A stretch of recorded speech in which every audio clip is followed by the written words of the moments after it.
Hello, everyone. Welcome back to Crossroads of Cognizance. I am one half of this whole Dahlia Rose. I'm here at my shop in Woodbridge, Virginia, and I'm here with a lovely. I'm Katrina Rasbold. I'm here at my house because my husband is running my shop because I am taking a day off, and so happy to be here with Dahlia. But normally I would be at Crossroads Metaphysical Store in Shingle Springs, California, way over on the other side of the country. So here we come together every Thursday to just talk about what's going on East Coast, West Coast, the energies, our experiences in serving others, and we hope to bring you some insight to make you feel understood, to bring awareness to certain interesting topics, and I think we're going to really be able to do that again tonight. And we have this holiday coming up, so we're gonna spend this last bit of time with you guys before uh and then we'll be saying Happy New Year next week. That's kind of weird Yeah. that we've come this close to the end of the Already. year. Wow. Yeah, for sure. And normally we've done a lot of talking about the holidays, and we started way back before Thanksgiving, talking about the Sure did. holidays, the impact that it has, and how to navigate the family traumas and wounds that can be there, those core wounds that come up so strongly during the holiday time. So we've gone over that quite a bit. So I think today we're going to go into something just almost completely unrelated. Yeah, we've Because covered enough. why not? So as you're joining our broadcast, if this is your first time or your eighth time, definitely like and subscribe and give us your comments as we're going through. I think there's a lot to be discussed, but we're going to play this by ear, guys. We're not going to give you any sort of time barriers here other than we're stopping at an hour. But In fact, I might cut out early today because I have got to start making some fudge and yes, some divinity and such for my kiddos. So and I may do the same, but we love you just the same. So on it's that the uh on that like unrelated topic of the holidays, yes, we have Yule coming up. We just mentioned we both have family things to go and manage, but we've had some interesting insight come up over the last couple weeks. So we missed you guys a couple times, and in that time, Katrina brought up a really interesting topic about um, people shifting gears into their own private businesses. Now, I think we touched on this once before, but there's a magical theme to this that Katrina was seeing. Can you tell us a little bit more about that?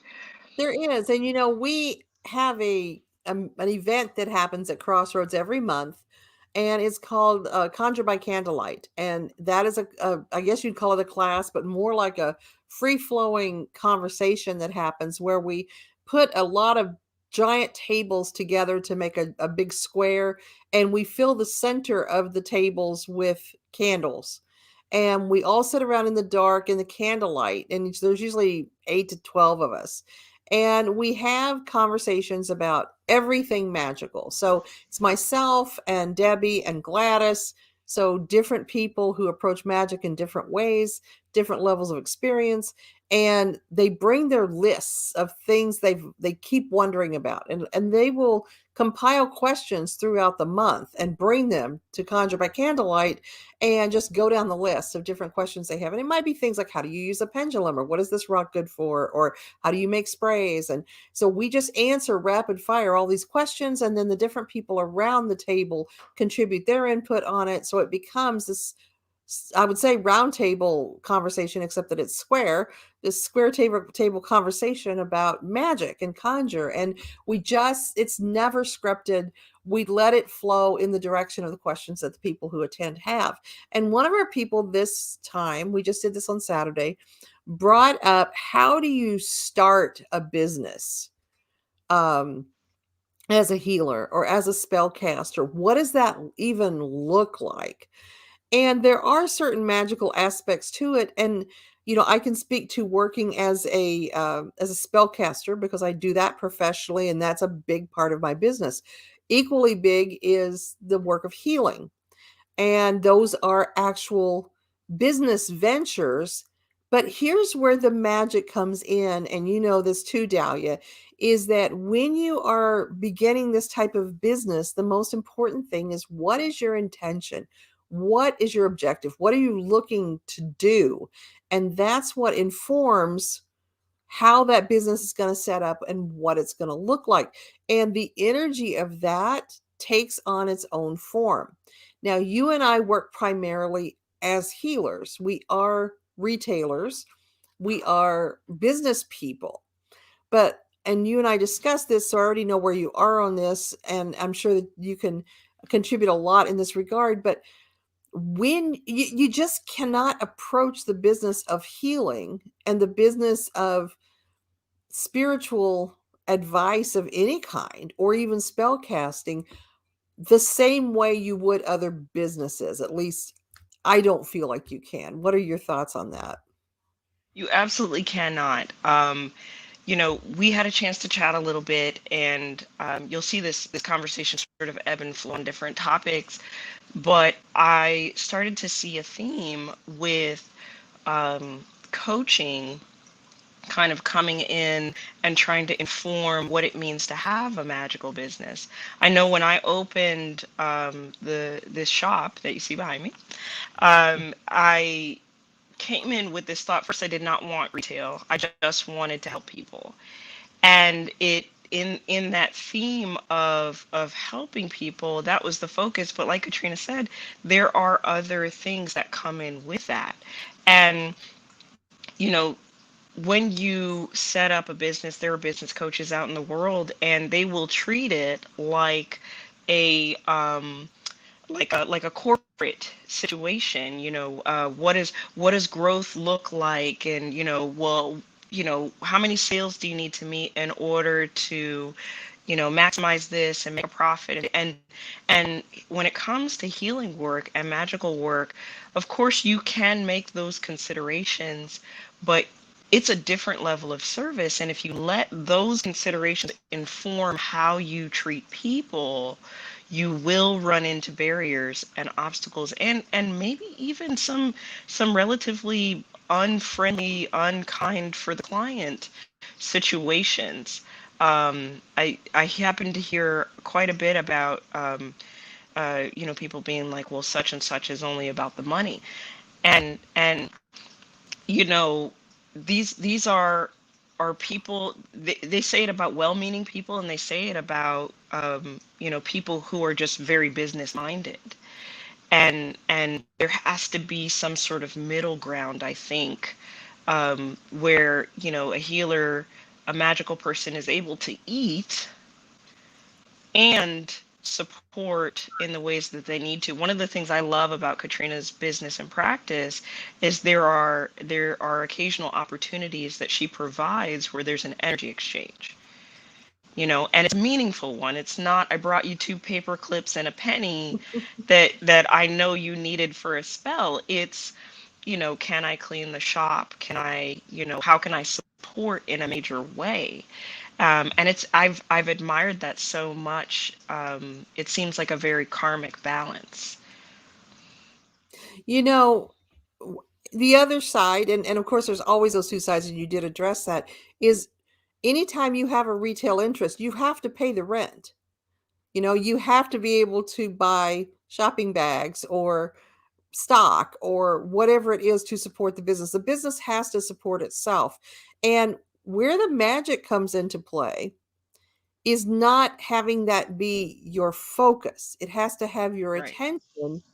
But I have found, not just with my business, but with others, and people look at Crossroads, it's been there for 3 years, and they're not seeing what all was behind that. We had another store for 3 years prior to that. We've worked festivals. So we've been in magical business for more than 10 years.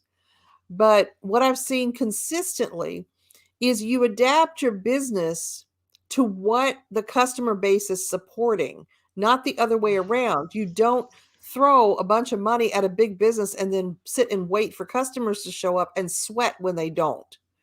You Right. grow as your business grows.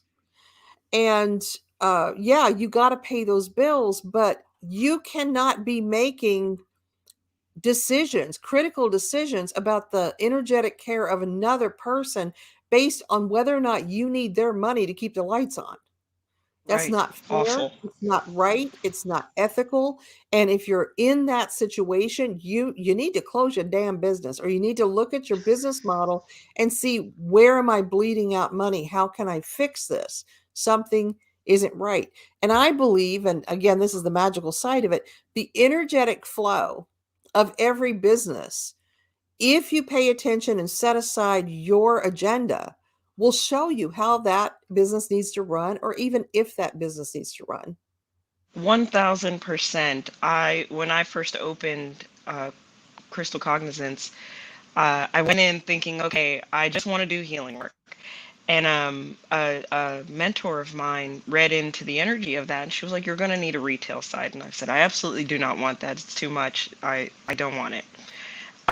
But I did, and what I found was, like you were mentioning, the energetic flow. So opening the doors, it was okay. Come in, get your healing. That's not what people wanted or needed at the time. And there is a level, I think, of trust that needs to be built up. So just because you open your doors doesn't mean that people are ready to receive from you. There should be some patience put in. You know, I worked for a business where it was behind the scenes, it was, well, if they're not going to spend any money, why are they in here? And it was kind of Yeah. like this, it was extremely disheartening to hear. Hmm. And then, so opening Crystal Cognizance, I was like, well, yes, we do need to pay the rent, but there are at any given time 5 chairs out just to sit and chat. And this was Chairs. pre-COVID. Yes. Chairs. We did the same thing. That's so funny, because we noticed right away in all of the stores we had been to, and we've been to endless, countless metaphysical stores, there's never a place to sit down. And why is that? They want you to come in, spend your Want you money, in and and out. leave. They don't want you sitting and reading the books there. They don't want you looking, oh gosh, you might sit down and open up a deck of tarot cards and look at them before you buy them. No, give us your money and get out. We have couches, we have a lounge It's awesome. where people can come in and sit. And if you don't, like, I'm looking at this box of tarot cards, I think it's calling me, but I'm not sure. Open that bitch up. Look and see before you buy it if it's even going to talk to you, because I Right. want you walking out of here knowing you bought the right thing, not second guessing. But yes, you were absolutely right with the chairs. We found that a huge difference in our store. Give these people a place to sit and relax and have a spiritual home. Absolutely. And we even had situations where people would come and they'd just be like, okay, I just got off work. I need a little bit of, Hmm. peace. And that's where I feel it here. And then they would leave. And Yeah. never does it cross your mind that they'll never come back, or they didn't spend any money, Mm-mm. but they soaked up the energy. Energy doesn't work that way. And to the point of, why are you opening the space? You know, is it to create a sanctuary? Is it to support a project or an agenda? We wanted to pursue, some philanthropic things, and having a space where classes can be held was important. So there's a lot of themes that come with. I feel this calling to open a magical business or open a healing business, and you have to really take a step back to say, okay, this isn't going to look like what corporate America says it's supposed to look like. Hmm. And to Katrina's point about energetic process, you can see, when you experience a shift as a caregiver of your business, when you get into magic or energetics, your business will shift too. There were many times when I experienced, a heartbreak or a psychic attack or some sort of impact where business slowed down. Is that to Hmm. say that that is always 100% the case? Not at all, because economics is what it is. But if you come at this with we need to make $50,000 a month and we're going to do it by any means possible, one, your business will suffer if you're in the practice of energetics magic. Two, the people will feel that when they walk in the door, when they touch an item. I've had people come in here and be like, I'm scared to touch things because in the other store they didn't want me to touch anything unless I was going to buy it. And that's ridiculous because the very basis of this work is to connect with things and people. And so being aware, being mindful, if I guess if I was being asked what it takes or how do you do it, you start there. What is your threshold for people? What is, what kind of space are you setting up? Is it safe? Is it community? Is it, one-stop shop? Or do you have other people coming in? And that's like a whole other ball of wax, bringing other people in. Because you have to be, you're responsible for their Mhm. integrity too. Yeah. So, and as a person who is here doing it alone, you cannot do it alone forever. So, Even Eric and I are at a place now where our business is almost, it's probably the work of 3 people, 2.5 people, and we have people that can assist us and fill in the gaps here and there. But I don't know if it were just the two of us, we would have to really downsize what we do because the community has really come together to make Crossroads collectively more than it was going to be with just me and Eric. And our shop went through so many energetic changes in the last 3 years. For instance, it started out, I ran the sales desk.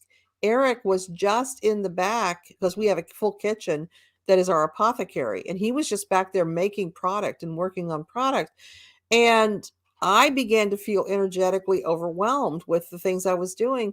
And it started to make sense that I would go into my cave, into an office, and Eric would be the face of Crossroads. And I went through some ego issues of that, of, wow, that's a huge loss of power. I'm in control of how Crossroads is represented. Can he do it? Is he going to be okay with that? And he's just this amazing people, but he had never done retail. And he's just this amazing people person. Whoever walks in the door, he meets them right there on their level, and he does great. And I just get to hide. And that was something that was scary that ended up being better. We started out only selling the things that we make, which wasn't, it's stuff, but it doesn't make a whole store. We just had 1/3 of the store that we have now because we kept expanding.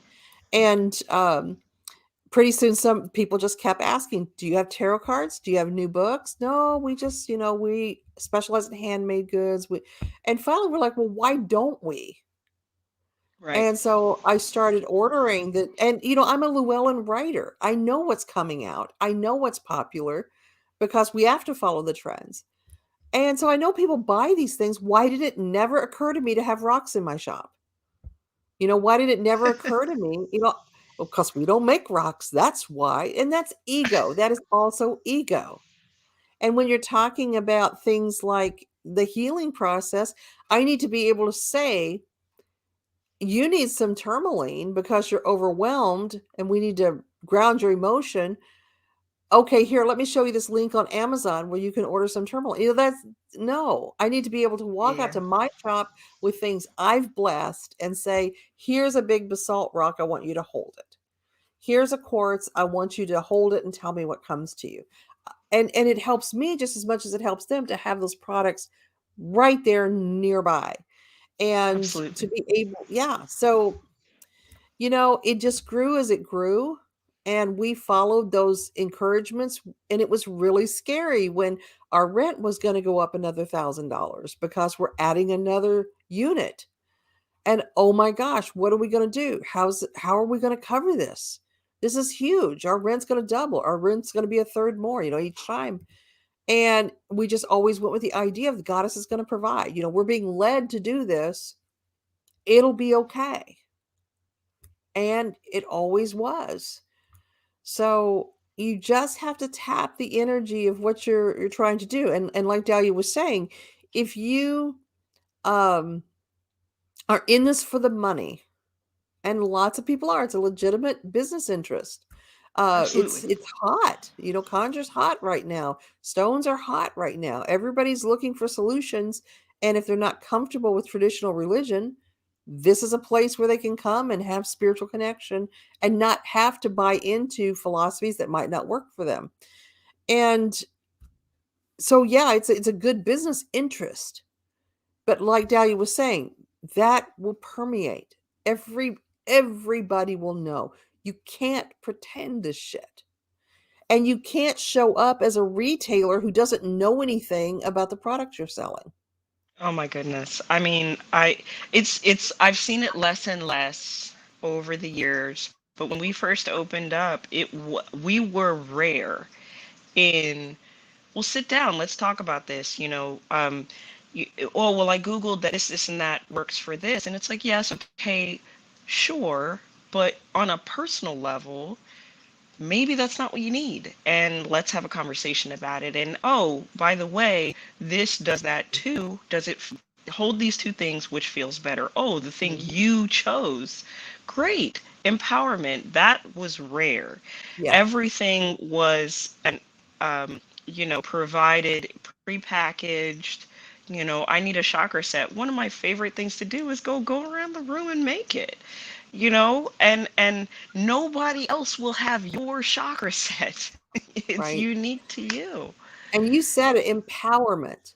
And honestly, empowering your customers and your clients in theory is not good for business. And there are so many, if you go with the idea that this is a retail establishment and you only approach it from the business model perspective, then making your clients independent and healthy isn't a good move. And that's why it doesn't work for this. I see so many well-meaning or not well-meaning healers who it's as though they try to keep their clients sick so that they Yes. have that recurring business. You can't look at a healer business and say, uh, you know, you're going to have to come back every 2 weeks or bad things are going to happen. Your Yep. ambition is to get this person better. When somebody comes in and they're struggling, they're having a hard time, and we're working through what comes next, how can we get them cleared out of these attachments so they can move forward? I hope I never see those people again because Same. that's success. That's them getting on with their lives. Not that I don't want them to come back and tell me what all they've done, but if you've got somebody in an endless loop of not failure, but feeling disempowered, you're not doing your job as a healer. You are babysitting. Absolutely. And so our ambition is to get them better. And again, from a business model, you know, we're not big farm. We are not trying to create sick people to make money. We're trying to create empowered people, as you said, who know how to help other people. Absolutely. When they're pulled back together. And it everybody says it, but I think that it really takes, you have to take a step back to really own that there's enough food on the table. You don't need that one person to come back and patronize you 15 times just to call yourself a successful business.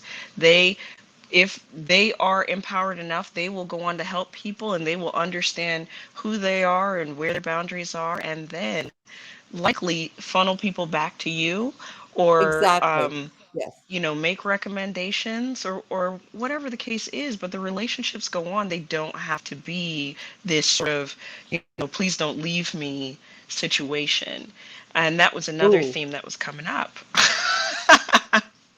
Well, That was and another thing that was like coming you were up. saying, the idea of I know this healer that really helped me. Here's her contact information. We want healthy people out there in the world having a full and joyful life, saying, "Hey, you wouldn't believe where I was a year ago.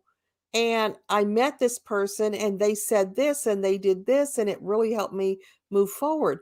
And that's what we want to see. Now, not that we can't continually help people. We can. Absolutely. But we Yeah. don't want to give them the impression they can't be helped by anybody but us, or that they don't have the power to help themselves, possibly with our assistance. But like you were saying, when we do have these recurring clients, it's really difficult not to get super close with them. So, where are you on friendships and clients? So this was another theme, that friendship client barrier, not even barrier, line. Um, when I first got into this, I wanted everybody to be my friend. I was like, call me anytime. Yeah, we're friends. It's great. And I meant it authentically. And I have found myself, and then even in the recent weeks, having conversation with others, that there is unfortunately an opportunity for abuse in that, boundary crossing. I mean, we talk about boundaries all the time, Mm, and you know, when it's not a straight path. If you enter in on the friendship level and your friend becomes a healer and they need to practice on you, that takes one journey. If you enter in as client and you become really close, that is another path entirely. Mine experience has been client to friends. I have been fortunate. The predominance of my experiences have been with respectful people, but then there have been others where there is an expectation for immediate service, to not have to have any kind of energy exchange. It doesn't have to be money, but any at all. mhm, And to having to lovingly take a step back to say, okay, maybe this is better served as just client healer relationship. Um, because it's hard being friends with a healer. When you realize that your healer is a human, that comes with its own its own ball of wax. And so, you know, Katrina and I were talking a little bit before the show. I kind of entered into it saying, I keep approaching, is it really possible to be friends with your healer? Because when the boundary is crossed, what happens? And Katrina lovingly shared, her stories of being close with some people, but not necessarily everybody. So my mhm, stance on it is it's possible to be friends with your healer, but there definitely needs to be a level of respect for what's done. Um, a continued awareness of not taking the relationship for granted. And it sounds like kind of like a marriage, in that, oh, well, I know this person can do this thing. And it becomes less and less of a big deal or less and less of a respectful approach mhm. because it's easily done, or the assumption is that it's easily done. So I think it's possible, um, but it comes with things. There's a weightiness to it, and I could see either perspective. It could be the responsibility of the person who is asking for consideration. So let's say that you're friends with your healer and you have a tragedy or an emergency, you need help right then, you connect with them, you should be the one who is saying, and I will offer this if that's okay. So that there's an Yes. immediate conversation about what's being exchanged. On the other side, the healer is the one who's doing the offering and knows what the cost is, so to speak, to them. And so the healer might be saying, yeah, I can do that, but I will need you to pay for it. And then the other person can be, oh God, oh, okay, wow, okay, didn't see that coming. There's room for it to be weird on either side. Right. And so that's why communication is so essential, so important. And I think that's also important, and you and I talked about this before the broadcast, that we have those times that we say, are you coming to me as a friend or are you coming to me as a healer? And dividing up those conversations so that we know the platform we're standing on, because it does get Right. really fuzzy. Absolutely. I know, it's often hard for me personally to stop having conversations about zodiac signs and what healing possibilities can be. And, Mhm, oh, do you realize the connections of blah, blah, blah? And it's really hard to have just a normal conversation. But it gets weird when it's expected. Hey, what are your guides telling you mhm, about what I just said? Well, wait a minute. I sent them home. Like, Yeah, they're not here right now. You're talking to yeah, me, the yeah, human. yeah.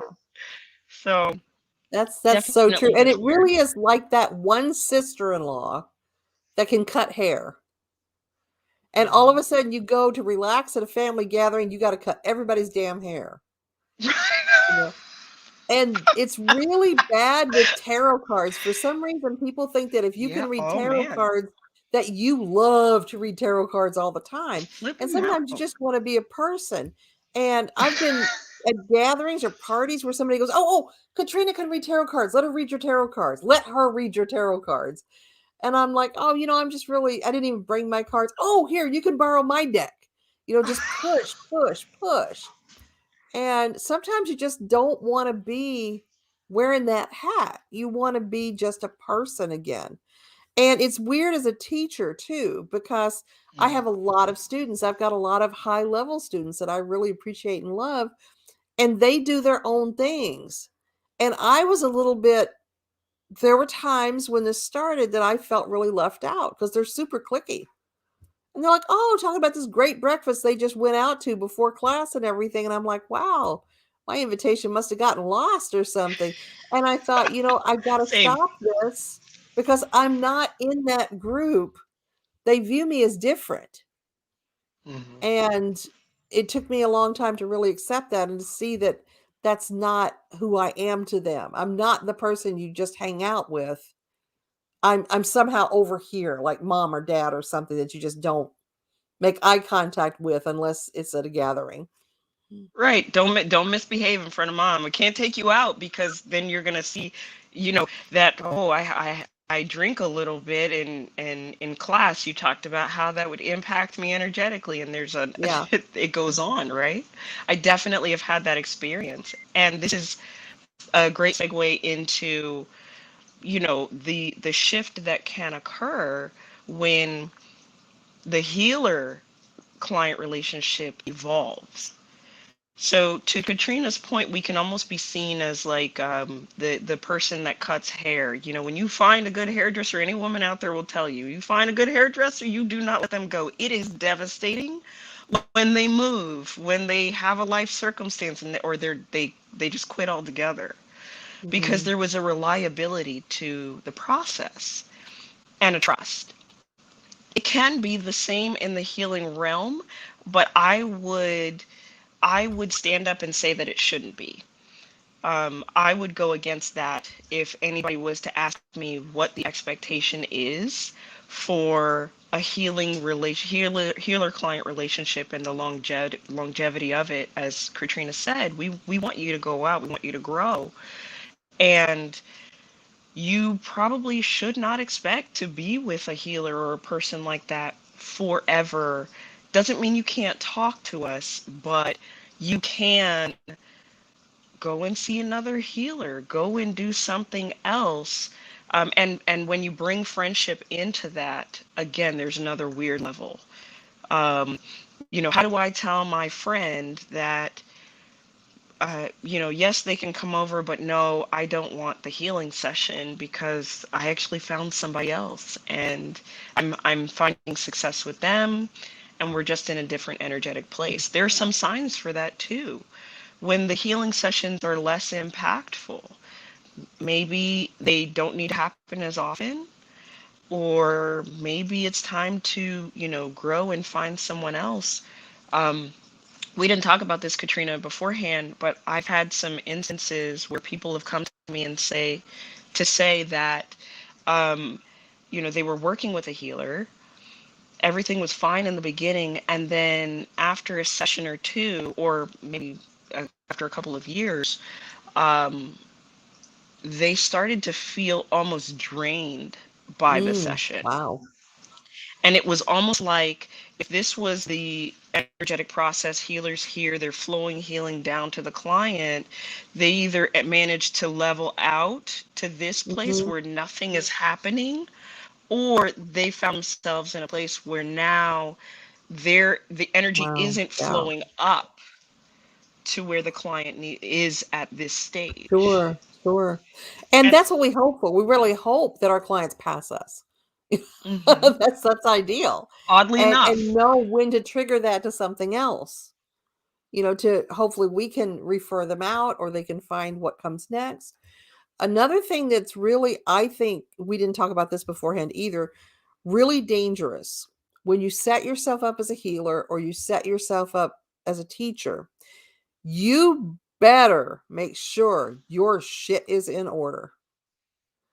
And if I have seen so many healers, and this gets into that thing where you cross over from healer to friend, and that relationship deepens into a friendship, you start to see Mhm. behind the curtain. You see the messy Yep. restaurant that you don't see Ugly. when you're eating at the eating, in the messy kitchen that you don't see when you're eating at the restaurant.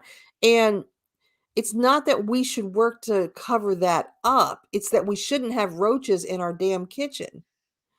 And I see a lot of healers that do not, by any stretch of the imagination, have their ducks lined up. They don't even have ducks. I mean, they are living this life that is so unbelievably jacked up Right. that when you get a glimpse of that, you're like, uh, this is not a person I want to have spiritually advising me. Right. And it's not that that's a bad person. It's just that they aren't in a position to be giving spiritual advice to somebody. If I go to somebody for spiritual advice, they better be darn well having something I don't have. Right. They, you know, they need to be something I admire, something I want to be, something I want to, you know, pursue in some way to offer me any level of advice. If you're living out of a trash can and you can't get along with anybody, but you put on a caftan and come into the shop and act like, you're some kind of guru, that's gonna come out. That's gonna be shown. Absolutely. And I hate to say this because, man, this is harsh to people that are not out of the broom closet. When you are living two separate lives, where, oh, you can't take a photograph of me because I have this job for 50 hours a week where I can't be a witch, but I'm a professional witch over here in the quiet. That dissonance comes through. You Absolutely. have to be authentic. You have to be standing in your truth, and you've got to be able to follow your own advice and keep your life in order. Now, that doesn't mean everything's going to be perfect, but what it means is when you're Right. having a bad time, you back out. You Bad know, time, you own your stuff, all of it. mhm. So yeah, I Absolutely. think that's a one time that healer friendship can really suffer is when you see that, hey, this really is not the person that they put themselves out there to be. And that's horrible. That's a terrible feeling when that happens, when you're just disillusioned with somebody that you really thought was different. Absolutely. And if you didn't start there and you come to that place, there's no shame in it. Nope. There's absolutely no shame at all. Literally having a conversation with a client this week saying, "Listen, and we were in a good place. We are in a good place. But because they expressed some guilt about another situation, I said, if you ever get to a place with me where you feel like, you're ready to move on and hell, I'll help you find the next person if that's what we need to do. But you should feel comfortable shifting. There should be no guilt ever. And if you experience guilt with a person that's helping you, whether it is a healer or magical person or, you know, uh, somebody else in your life, maybe it's time to reevaluate that. And that's what we're talking about here. When you open up that spiritual business, that magical business, whatever it ends up being, check yourself. This is to Katrina's point. Have your ducks in a row. At least have them in a circle, Yep. meeting and talking all together, or don't let the little duck run off and now somebody found it and you're like, oh shit, I didn't want them to see that They got you my know duck. but when you go to open that practice, having your ducks in a row or in a circle or whatever they're going to be, and make sure you know what your intention is. If you are not in a good or comfortable, I won't even say good, but a comfortable financial position where money is going to drive how you serve other people, Healing and magic is probably not ideal. There are plenty of other businesses out there that can support that theme. Yep. People have made millions on that, and we're not even calling that bad. But you cannot bring that into this arena and expect to thrive. You will be swallowed whole. If it's In not the by the people you serve, it'll be by the energy. in the winery business, they tell you if you want to make $1 million making and selling wine, start out with 2 million. And that's the way it is. You can't come at this saying, I need a career and I know how to read tarot cards. So that's what my new career is going to be. It could be a side hustle until it becomes something more, but don't Right. ever put all your eggs into that healing basket if your life is not set up to support that. And Absolutely. that's in fact in our healing class, we spend weeks talking about, is your life ready to support this? Can you handle being a healer, because this is not an easy path. Truthfully, Reiki level 1 is that way. I mean, when you zoom out from it, it says self-healing, but that's exactly what Reiki level 1 is The supposed to be. audit, yeah. So, you know, whatever your heart's desire, even to the point that Katrina was making, okay, you're good at reading tarot cards. You can be a psychologist, a psychiatrist. You could be an EMT and pull yourself some damn cards to know what the day is going to be like. And Mhm. guess what? If you have asked the question, how can I best support people today? You can do tarot. You have a tarot card business that impacts the career you desire. Yeah. And you can come And from a there place of very interesting wholeness. you and I have both been in positions where we have seen people really crumble under the weight of, my healing slash metaphysical business is not supporting my ambitions in life. What do I do? What do I do? What do I do? What do I do? What do I do? So Mhm. that you're paying more attention to what can I create to make this bigger and better than you are to the actual healing practice itself. Right.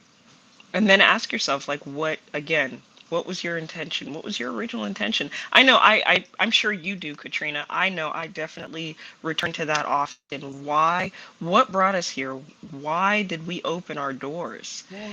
Because if you lose sight of that, you will lose your soul in all the other stuff that comes with having a business.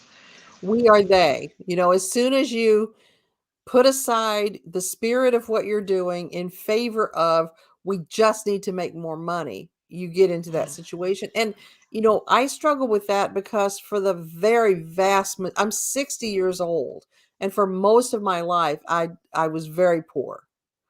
And so when I'm making decisions about who to take on as a client now, I feel a gut punch when I say, I am not really taking new clients right now. Well, this person really needs help. And wow, if I turn away two clients, that's $130. And, I start working from that poverty mindset of, why am I turning away business? And it's because I'm at my energy maximum. I'm at my energy load right now. But then there's that part of me that says, your business is trying to grow. The God has sent you this person. Why are you forwarding them to somebody else? And I forget to Right. look at the idea that maybe I am just a conduit to get them to where they need to be. So, 100%. I've definitely had that, and yes, on the one hand, you can grow up in that circumstance, but it can grow within you too, because oh yeah. everybody tells you that. You know, I'm fortunate to be. I say fortunate because I feel like it's fortunate to be at this place of integrity. Yes, you know, maybe I can't take that client today, or I realize I'm at my max, and to take on this emergency situation would not do them service or me. Mhm. And so I have to say no. I have to say when I actually am available. And it is that it's a wrenching feeling because you Mhm. want to serve because of the misplacement of funds. And one thing I'll say to people that I do is, just much like Katrina does with the goddess providing, hey, it'll come back. It'll circle back around. Mhm. And even when it's hard to grasp or believe, just say it. Just do it. And you will find starting your spiritual practice, your energy practice, your magical practice much easier. And so, as we've talked about throughout the show, what do you do to start a magical practice? What do you do to start a healing practice? You work on you. You work on you. You work from a place of service. And you find out what people are looking for and what talents you have to offer that. Or you go and you learn from instructors like Katrina or myself. And there's so many practitioners out there with integrity that you can learn from if they're teaching. And if they're not, and you're willing to wait, then go for that as well. But look for that piece of integrity that you have in yourself in others. And if you find yourself working with family, friends, whoever, know that you're going to have some uncomfortable conversations about boundaries, about energetic exchange, about, hey, you know what? I don't just walk around with my lid open to source looking for somebody to give a message to. Um, it occurs to me there are some practices, excuse me, that I've seen, like mediumship, where the dead can just walk in and start giving messages, and it's up to the medium to set the boundary. Not all of us are like that and should not be treated that way. So know your boundaries, folks. And I guess the only thing that could be said of like healer client friendships and the theme that I was seeing is communication is what Katrina was offering as advice in our pre-show conversation. But I guess walk slowly and pay attention. So that's what we have, Yeah. guys. And I'm really glad that our friendship evolved beyond Me too. client healer. It was So that was it was fun. a successful evolution. I'm It so excited was. because they're rare. So I'm very Yep. excited.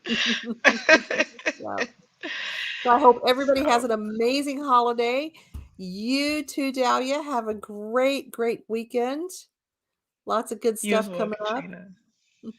I hope you have a great holiday, big family plans, and I hope Yeah, that we can all navigate whatever safety is for you, and that includes more than just, travel. It includes, spatial safety too. I hope we can all for navigate sure. that well. We should just be at a point of gratitude at this point. So Yeah. happy holidays, everybody, and we'll catch you next week before the new See you next year. week.